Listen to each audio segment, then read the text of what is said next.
by my count, that is 17 GOFOs, general officers, who have been removed from their positions or retired early in 9 months.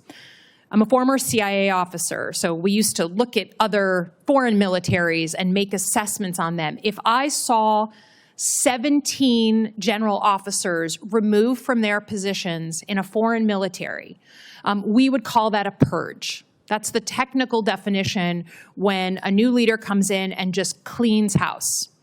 The places where we've looked at these kinds of things are places like China, right, where they remove large numbers of officers at one time. I used to work on Iraq. They would do the same thing. It is very clear that the Secretary of Defense is trying to reshape the department in ways that are very different than previous administrations, and he is critical of anyone who takes issue with him, his leadership, or decision-making of him or the president. Now, you've repeated many times, rightly, that your job will be to give best military advice, but what we are seeing over and over in black and white is that when people in similar positions give their best military advice, they get removed.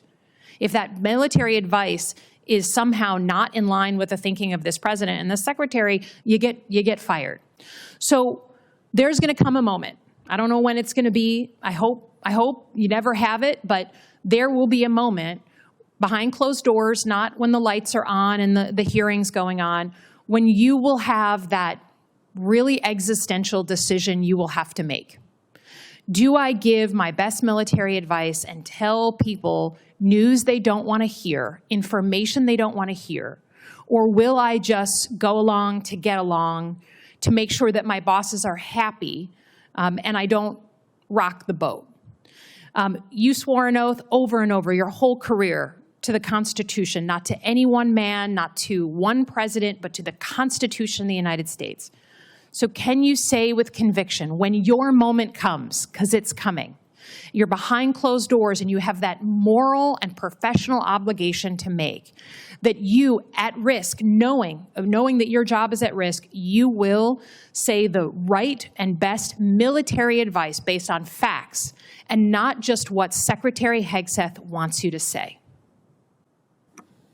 Senator, over the course of my career, I've adhered to that principle, and I will adhere to that principle going forward, consistent with my oath to the Constitution.